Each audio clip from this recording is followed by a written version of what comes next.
За, эко-телевизийн хобби гэж нэвтрүүлэгт өргөдөн орохоор болоод байна. Хобби гэж юмыг бас ингээд хүмүүс их олон янзаар тодорхойлдог юм байна л да. Тэгээ сүүлд ингээд өнөө шог зураач цогт хоёр маань болохоор дон гэж хэлээд идэгий. Энэ бол их онсон үг гэж одоо юм цоглуулдаг усуд үздэг юм шиг байгаа. Гэхдээ миний цоглуулга бол ингээд нөгөө пянз эсвэл одоо юм тэмдэгч байдаг юм уу, зоосон мөнгө, зарим хүмүүс ингээд хөөрөгч гэдэг юм уу, тийм дуртай ямаа цоглуулдаг байх. Тэгэхээр энэ сүүлийн 5 хүн бол мэдчихэж байгаа. Одоо би 2014 оноос ахуулаад юутай ганхуу найзтайгаа хамт ностальжи нэвтрүүлэг хөтэлдэг болсон. Тэгээд тэр үед нэг юм хамтлагийн тухай ч юм уу ингээд ярих болохоор тэрний тухай дүрстэй юмар бас ингээд биендээ нааж өгөл зүгээр юм болов уу гэж санагдаад өөрийнхөө футболын цоглуулгуудыг харивжуулсан юм байна.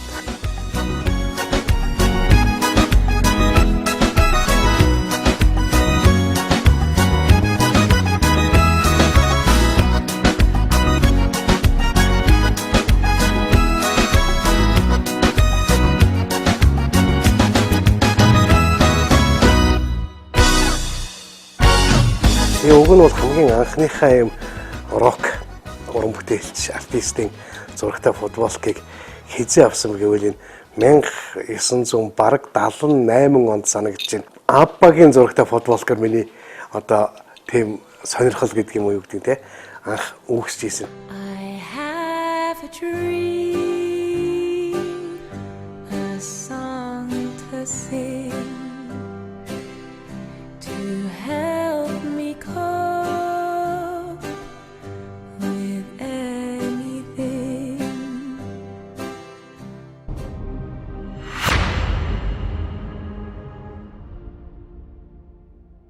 Заавал энэ миро мэр эсвэл одоо инхтэй найрамдал үгүй бол сансар хорморч гэдэг юм тийм зурагтай социалист агуулгатай футболкноос мишаач олимпийн мишаач бас байдаг байсан.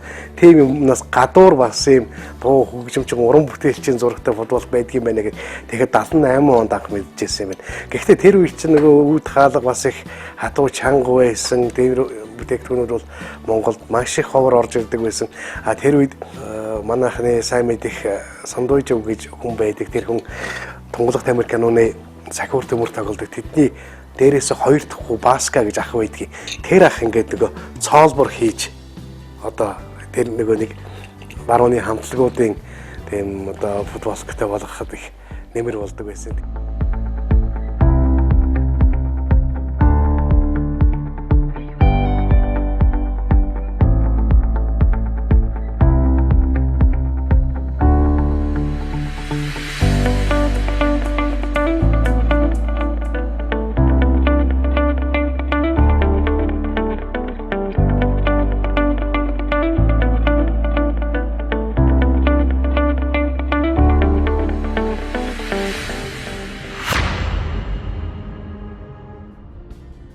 Арчил гэдэг юм чи бас их сайхан буянтай зүйл юм байна тийм ээ. Ингээд нөгөө элдв тийм хаалтуудыг цогж унгаагаад тэгээд юм гоё сонин юмнууд чөлөөтэй орж ирдэг болсон. Тэрний нэг нь бол одоо миний нөмөрцөнтэй байгаа адилхан ийм барууны рок хамтлагуудын футболк юм байна. За футболк гэдэг өөрөө бас их онцлогтой л да. Мерчендайз гэж нэг юм байна. Барууны хамтлагууд өөрсдийнхөө одоо маркетингийг хийхийн тулд одоо бид нар ийм альбом пянз гаргалаа, ийм CD гаргалаа, ийм кассет гаргалаа. Тэрнтэйгээ утга авцалдаатай гэдэг юм уу. Үгүй бол ямар нэгэн аялын тоглолт хийхээр болохоор зэрэг тэрэндээ зориулсан тийм футболкнуудыг үгүй бол ийм ингрийн тэмдэгнүүдийг ч юм уу үгүй бол одоо төлхүүрийн оосор ч юм уу эсвэл ямар нэгэн уут цүнх одоо юу байдгийг тийм ээ тийм их өндөр үнэтэй биш хэрнээ тухайн өөрийнхөө одоо хамтлагийнхаа дуугчны уран бүтээлчийн шүтдэг тийм үзэгчд сонсогчдод тийм бэлэг дурсгалын зүйл үйлдвэрлэдэг гаргадаг. Тэгээ манайхан бол эндээс Нисванес хамтлаг одоо олон тийм фэнүүд нь футболкнуудыг хийдэг юм байгаа юм. За хурд хамтлагийн 20 жилийн ойд зориулж эдийг нэг футболк хийсэн. Нисванесыг арай олон харагддаг. За тэгээд дээрээс нь Playtime амьд хөгжим фестивал болдог. Тэр фестивал дээр бас жил болгон өөр өнгөтэйгээр гардаг. Тэр бол бас нэгэн төрлийн тэр мерчендайзны соёлыг илэрхийлж байгаа нэг хэлбэр.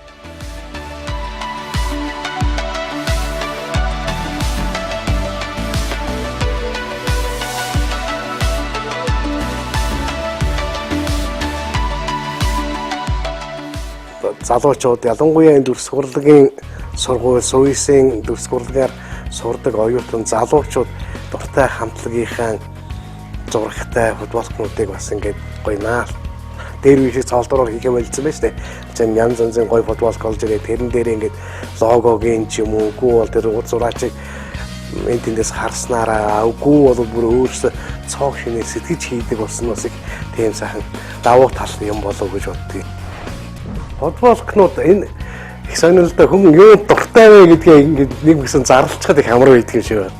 Тэгэхээр улсууд за тэрсэн өдрөд болохоор зэрэг за энэ угаасаа нэг юм пянз үгүй бол нэг тийм ном үгүй бол энэ нөхөрт рок хамтлагийн зурагтай подволк бэлгэхэд болно гэдээ ойлгочдаг. Тэр улсууд чих амархан шүү дээ ингээд хэдэн эрзмэр ингээд тэгэнгүүт за нэг ээж байхад болдгоо баа тэгээд аваад ирдیں۔ Тэгэхээр энэ уг нь бол анх их төвхтэй байсан ингээд Amazon.com ч юм уу eBay.com-оос ингээд футболкнуудаа ингээд захиал тэгээд тэндээс ирж байгаа хүмүүсээр авчруулаад нэлээх төвхтэй байдаг байсан. Харин тэгсэн ардчилсан холбооны зүүн хой талд дээр нэг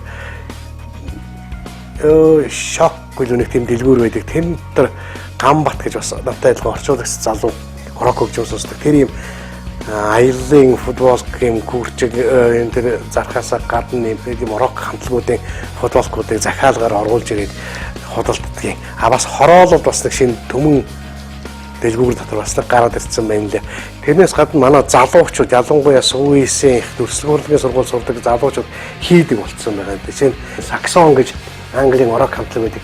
Тэрний шиг энэ залуучуудад хийж өгсөн энэ юуны Wheels Steel Wheels гэж Wheels of Steel гэдэг. Тэгээ Wheels of Steel гэдэг альбомных нь энэ концертт би өөрөө их дуртай тэгээд сонсоход сайхан мэд энэ жиг сонгодог классик тийм метал рок байдаг. Тэгээд эднийг би гойж хийж үлсэх байгаа.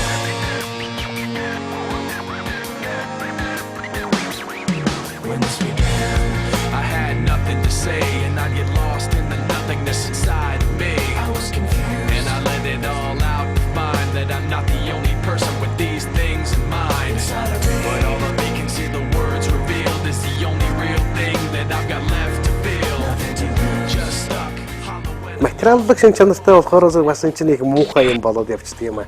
Хүний шунлыг ингээд асаачдаг. Тэгээд за би тэрнтэй болохгүй болох юм гээл.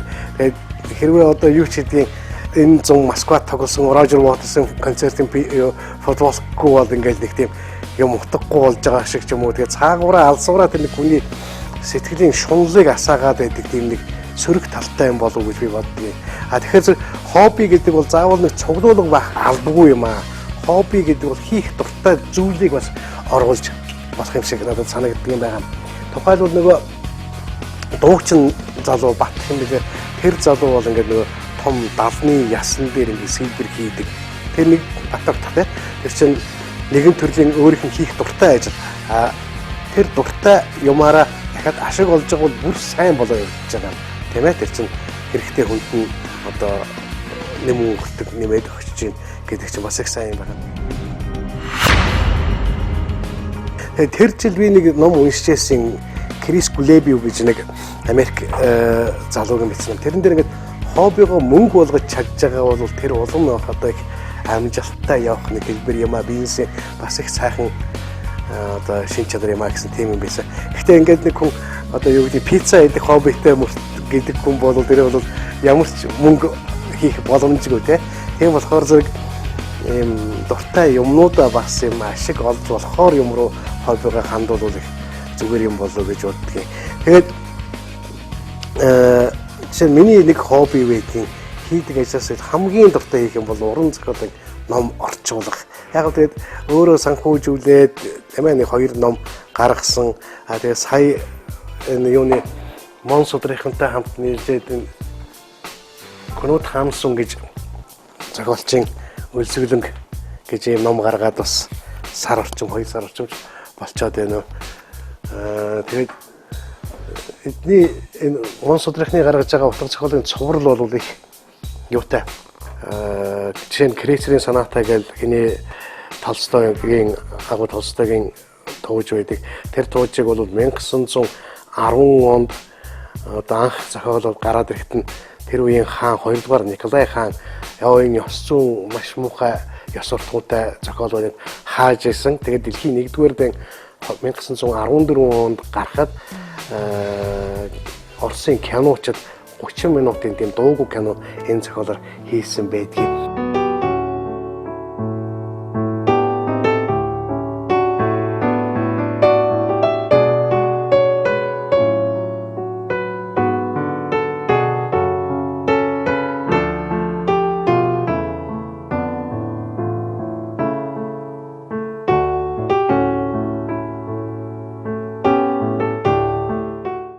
Яг одоо энэ ном Forrest Gump гэж номыг тийм ээ орчуулад сууж байгаа юм. Тэгээд орчуулга хийхэд бас ингэдэг нөгөө юутай штэ. Орос хэл дээр эсвэл өөр англи хэл дээр хоёр хэл дээрээс харьцуулж явж утгын илүү их тодорхой болгож гаргуул их зүгээр байдгийг. Тэгээд энэ номыг хавчуурах хийснээс ийшээ ингээд нэг юм 4 ном байгаа. Ингээд stick out your tongue гэд хэлээ гаргахад Magian гэж зохиолж байгаа ном. Энэ Чарльз Буковскигийн алдарч шуудангийн газар. Тэгээд энэ Бороноор уралдах хурлаг, Red Azalea гэдэг улаан сухай гэдэг номнуудыг орчуулаад зарим нь хэвлэгдээд гарцсан. Бас энэ хятадын зохиолч Уихва гэдэг энэ номор Тагта Publishing-ийн энэ номны энэ зохиолчийн хийсэн амьдрахгүй үеийн номыг гаргасан. Би энэ ахан дүүсэдэг зохиолын 1-р дэвтрийн дуусгачаад байж байгаа. Одоо ингээ 2 нь эхэлнэ гэдэг ингээд бас хүлээгээд байж юм.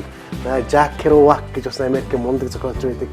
Тэрний ном байна. За ер нь бол энэ миний энэ зүүн гарт талд байгаа энэ номнууд бүгдээрээ цав зай гараад тэгээд бас нөгөө чадал нас хүрвэл бүгдийг орчуулахын гэсэн мөрөөдөл явдаг номнууд байгаамаа.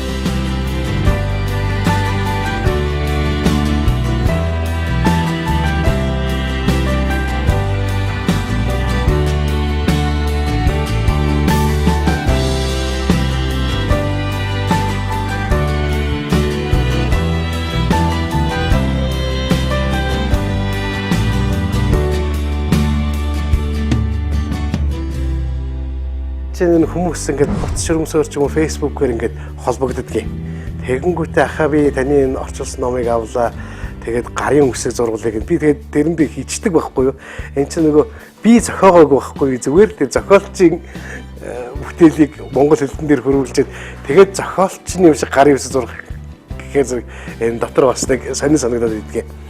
Тийм болохоор зэрэг нэвтрүүлгийг үзэж байгаа ялангуяа уран зохиол дуртай хүмүүс бол над руу битгий тэгээрээ те. Энэ чи зүгээр л би нэг мундаг зохиолчийн бүтээлийг л их хэлэн дээр буулгасан.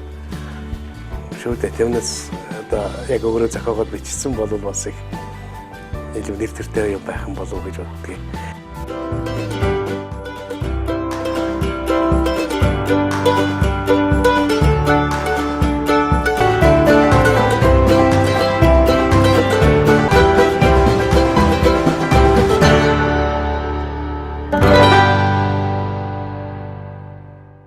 Одоо миний энд нэг ном байна. Үхээс өмнө амжиж үзэх 1001 кино гэдэг. Үхээс өмнө амжиж сонсох 1001 альбом, 1001 дуу гэдэг энэ номнууд байдгийг. Энэ номнуудаас ингээд үзэхээр зэрэг тэр болгон манай дэлгэцээр гардггүй тийм кинонууд байна. Тэгэхээр тэр кинонуудыг би ингээд яг интернетээс ч юм уу хаанаас ч юм ингээд сайхан татаад үзчихээд өөрийнхөө хэрэгцээг бол хангаж болоод байгаа. Тэгэхээр энэ төрлийн кинонуудыг бас ганцаараа биш бусдаагаа хуваалцъя гэж боддог юм байна. Тэгэхээр зэрэг энэ нэвтрүүлгээр нөгөө кинонуудаар жишээлхийж одоо дандаа өөрмөц сонин тийм авангард, андерграунд, арт хаус гэлийн кино гаргадаг. Тэр бол нэг өөрийнхөө сэтгэлийг хандсан юмыг бусдад бас нэг хувааж байгаа мэг үзүүлэх гэсэн нэг төрлийн хобби юм. Чамд энэ киноны юу их таалагдсан бэ? Нэг энэ цаг би тааныг гүйгүүлийн шүү гэдэг мессеж явдаг байхгүй юу? He's a fucking liability. Садар самун бол биш байхгүй юу? Өөр амьдрмаар байна. Энэ яхаар гут дүрслэл байхгүй.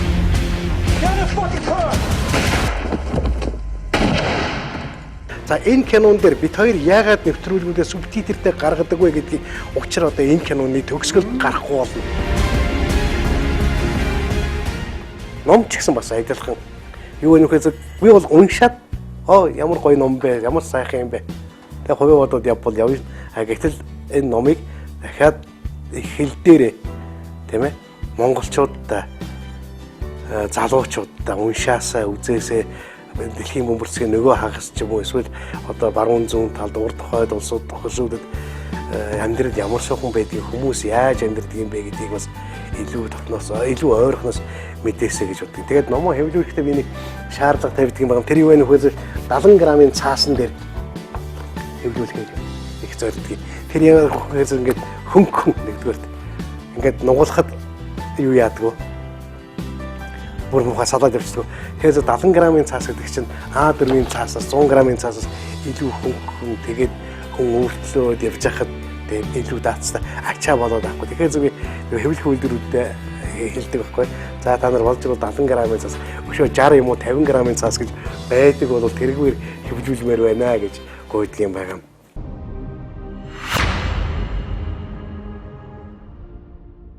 Hard Rock Cafe гэдэг байдаг. Манайд бас нээлттэй хийцэн. Энэ ингээд Мюнхнийх байна, тэнцээ Варшавынх байгаа, энд ингээд Хонконгийнх байна. Энэ яаж юм гэхээс эднийх өөрсдөө бас дотроос юм яадаг. Яг нь зүгээр хэдийгээр хоолны газар ч гэсэн энэ дотор нөгөө 70 онд үүсэн бий болсноос хойш ахуулаад ингээд бас нэгэн төрлийн соёл нь болцсон байгаа тийм ээ. Одоо энэ чинь гэж л энэ чинь Сан Францискогийнх ч байж ах шиг тэнцээ Сентозагийнх над тийм байж идэг. Найзууд ийшээ явж хурж ирэхээр зэрэг ингээд аваад ирдэг байхгүй бэлэг нь их амархан байдгийг тодорхой. За тэгээд энэ бас байна. Манай нэг найз дүү бас надад энийг хийж өгсөн нөгөө Алберт Чарлз Буковский энэний диалог гэдэг бол надад маш их таалагддаг. Тэгээ ямар нэгэн юм баригд үүсэж байгаа юм цар хүрээн бас их тийм сонин. Тэгээ битсэн зохиолуудын хэлбэр нь жоохон тийм хүнд мөртлөө цаагаараа хэлж байгаа санаанууд нь хүмүүст одоо ингээд бодит байдлыг гаргаж ирдгээр тийм их өвөрмөц байдаг. За энд байна. Улаанбаатар хот чинь өөрөө Hard Rock Cafe-тэй болсон. Улаанбаатар хотын иргэн хүн бас энэ өөрийнхөө хотын Hard Rock Cafe-ний мерчендайзтай байхгүй болохгүй гэж би энийг авсан. Жаахан томдолцсон байгаа маа. Гэтэ зүгээр яа өмсөө явахад их зүгээр байдгийг. За тэгээд Jimi Hendrix их шиг байна. Roger Waters-ийн энэ одоо миний хамгийн олон өмсөх дуртай юм бол шүүрч аваад өмсөж одоо энэ бараг 10 жил надад болж байгаа Подволк тэгээд гоё даун юм зөөлхөн. Энэ манай ганхуу найзын нэг Англиас очиж шар ариг хамтлагтайгаа явж байгаад эрэхтэй надад энэ Guns N' Roses-ийн Подволк бэлгэлж ирсэн юм байгаа. За гүшөө тэгээд хамаатан садан ихч мэгч дүү мөнөр гадаад явхаараа зэрэг ямар оюун манай инх болд найз маань бас энэ Metallica-гийн Подволкыг надад Америкаас бэлгэлсэн 84 оны Европт хийсэн төөрийнх нь Подволк юм байгаа.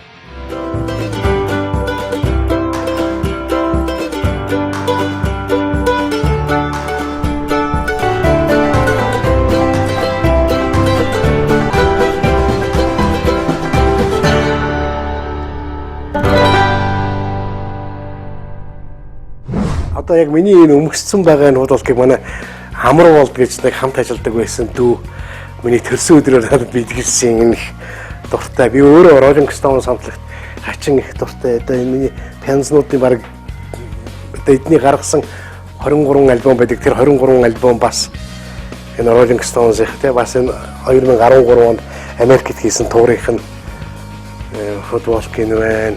За тэгээд нөгөө ихч дүүнэр гадагшаа явах болохоор ямар Подволк ямар хамтлагийг авах вэ? Тэгээд аль болох Макс нь их тийм сүртэй байвал илүү сайхан гэж хэлээд тэгээд захидгийн тэгээд энэ хийсээ манай ихч бас манай дүү аяллаар явж байгаа дэрсэн. За энэ Motorhead гэж энэ хамтлаг энэ Lemmy Kilmister энэ Motorhead хамтлагийн ахлагч нас барахад би одоо харамсан гашуудсан сэтгэлийн илэрхийлэл болгож энийг бас албаар авч захиж авч өмссөн байгаа юм. За бас энэ манай бац хөргөн Австралид байдаг тэр энэ AC/DC-ийн хамгийн сүүлийн концерт нь Австралид болоход энэ Сидней, Брисбенд болоход 2015 онд энэ футболкийг надад бас тэр концертн дээрээс аваад тэгээд над руу явуулж ирсэн. Тэгээд бас их дурхамсах дуртай. Тэгээд энэ юутай манай тэр бас үргэн маань өөрөө ACDC сонсдог. Тэгэнгүүтээ Skype-аар над руу ингээд лайв шигтэй ингээд видеогоор концерт үзүүлж байгаа байхгүй. Бараг цаг гар ингээд уцсныхаа цэнийг дуустал надад ингэж тэнд болж байгаа концертыг үзүүлж ирсэн юм байна. За энэ ч шүү юу вэ? За нөгөө домогт ACDC Back in Black гэдгийн. За тэгээд дээрэс нь нөгөө домогт Rolling Stones нэг асар том хилтэй нэг футболк гэдэг. Энэ манайханд гадуурын энэ футболкийг өмсөн хүүхдүүд бол маш их тааралддаг юм. Тэгээд зүгээр би тэгээ ер нь бол энэ футболкуудыг өмссөн явж байгаа хүмүүсээ харахаас их баярлдаг шүү дээ энэ чинь.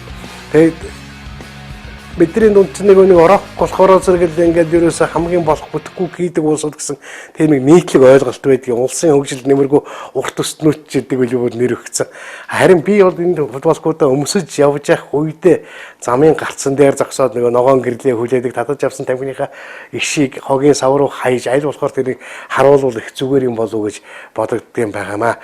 За энэ бол одоо миний хамгийн дурсгалт одоо Playtime жил болгон баг нэгэ өмсөд очиад тэгээд энэ 73 оны Pink Floyd-ийн Wish You Were Here гэдэг альбом тийм тэгээд энэ ч одоо өнгөрсөн жил миний таньдгүй залуучууд Playtime наадмыг ингээд алгасан болвол те чи яг энд байсан болоосоо гэдэг санааг би тийм философиг өөрөө бодоод энийг юу яаж авдгийг.